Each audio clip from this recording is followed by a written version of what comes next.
আজি 1 মে বিশ্ব শ্ৰমিক দিৱস। প্ৰতি বছৰে আজিৰ দিনটোত বিশ্ব শ্ৰমিক দিৱস হিচাপে উদযাপন কৰি অহা হৈছে।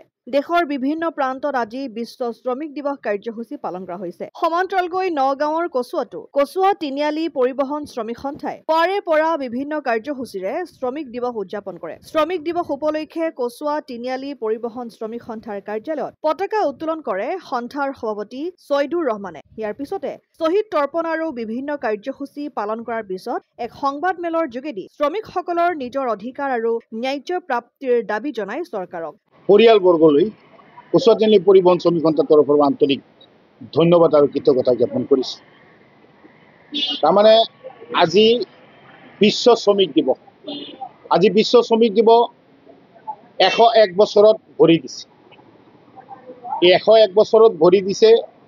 সেই উপলক্ষে এই বিশ্ব শ্ৰমিক দিৱস উপলক্ষে আজি আমি কচুৱা তিনিআলি পৰিবহণ শ্ৰমিক সন্থা আমাৰ পৰিবহণ শ্ৰমিক সন্থাৰ কাৰ্যালয়ৰ সন্মুখত আমি শ্ৰমিক পতাকা উত্তোলন কৰিছোঁ আৰু সাংবাদ মেল আয়োজন কৰিছোঁ। সাংবাদ মেল আয়োজন কৰাৰ উদ্দেশ্য আমাৰ এইটোৱেই যে গোটেই ভাৰতবৰ্ষলৈ শ্ৰমিকৰ ওপৰত যি এটা অত্যাচাৰ আৰু অন্যায় আৰম্ভ হৈছে তাৰ কাৰণে ভাৰতবৰ্ষৰ সমূহ শ্ৰমিক আমি একত্ৰিত হ'বলৈ সময় আহিছে। গতিকে আপোনালোকৰ চেনেলৰ জৰিয়তে মই গোটেই ভাৰতৰ শ্ৰমিকসকলক কাতৰ আহ্বান জনাইছোঁ, আমি গোটেই শ্ৰমিক এক হ'ব লাগিব, হাতে হাত ধৰি আমি আগুৱাই যাব লাগিব, নহ'লে আমি লাঞ্ছিত আৰু বঞ্চিত হৈ থাকিব লাগিব। আপোনালোকে চাওক, এটা কথা কি, ভাৰত স্বাধীন হোৱা আজি প্ৰায় 77 বছৰ হ'ল। এই 77 বছৰৰ ভিতৰত কিমান চৰকাৰ আহিল আৰু গ'ল, কিন্তু এই শ্ৰমিকসকলৰ দুখ বেদনা বুজি পোৱা কোনো এটা চৰকাৰ আজি পৰ্যন্ত কেন্দ্ৰত বা ৰাজ্যত আহি পোৱা নাই। কেন্দ্ৰতে হওক বা ৰাজ্যতে হওক, ৰাজ্যৰ মুখ্যমন্ত্ৰী হওক বা কেন্দ্ৰৰ প্ৰধানমন্ত্ৰী হওক, কোনো এজন নেতা এই শ্ৰমিকসকলৰ কাৰণে কোনো ধৰণৰ মাত এষাৰ দিয়া নাই।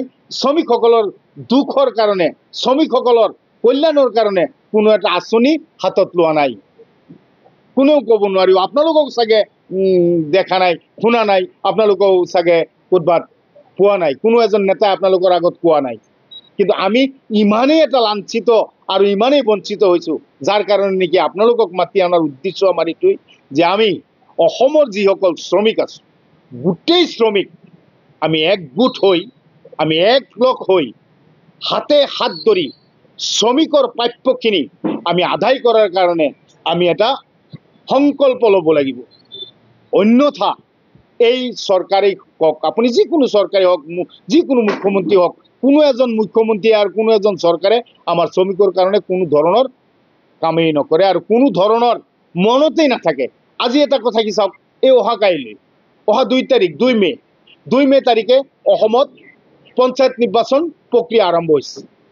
পঞ্চায়ত নিৰ্বাচন, এই পঞ্চায়ত নিৰ্বাচনত যে এই চৰকাৰখনে পঞ্চায়ত নিৰ্বাচন পাতিছে, সেই পঞ্চায়ত নিৰ্বাচনত বেচৰকাৰী, অসমৰ যিসকল বেচৰকাৰী পৰিবহণ শ্ৰমিক আছে, তেখেতসকল নহ'লে কিন্তু পঞ্চায়ত নিৰ্বাচনেই পাতিব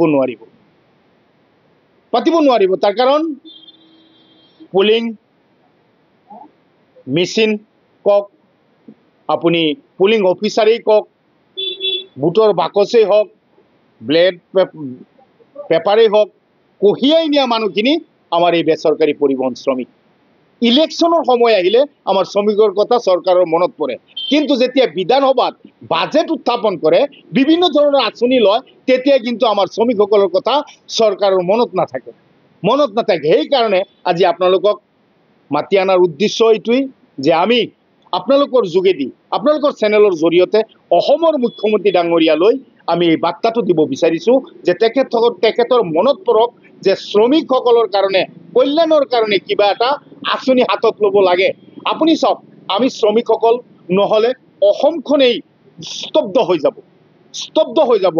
কি বস্তুৰ কথা ক'ব আপুনি? খাদ্য সামগ্ৰীৰ কথাই কওক, এই শ্ৰমিকসকলে কঢ়িয়াই নিব লাগে। আপুনি কাপোৰ কানিৰ কথাই কওক, শ্ৰমিকসকলে কঢ়িয়াই নিব লাগে। আপুনি মেডিচিনৰ কথাই কওক, শ্ৰমিকসকলে কঢ়িয়াই নিব লাগে। যিকোনো শাক চব্জিৰ পৰা আদি কৰি যিকোনো বস্তু অসমত যিকোনো বস্তু শ্ৰমিক এই বেচৰকাৰী পৰিবহণ শ্ৰমিকসকলে কঢ়িয়াই আনিব লাগে আৰু এইসকলৰ শ্ৰমিকৰ কথাটো চৰকাৰৰ একমাত্ৰ ইলেকশ্যনৰ সময় আহিলে মনত পৰে যে এই শ্ৰমিকসকল আমাৰ প্ৰয়োজন হৈছে আৰু নহ'লে এই শ্ৰমিকসকলৰ কথা চৰকাৰৰ মনত নাথাকে গতিকে সেইকাৰণে আজি আপোনালোকৰ চেনেলৰ জৰিয়তে মই অসমৰ মুখ্যমন্ত্ৰী আৰু আমাৰ ভাৰতৰ প্ৰধানমন্ত্ৰী ডাঙৰীয়ালৈ এটা আহ্বান যে এই মেছেজটো তেখেতসকলে পাওক কচুৱাৰ পৰা গুলজাৰ হুছেইনৰ ৰিপৰ্ট অসম আদিত্য।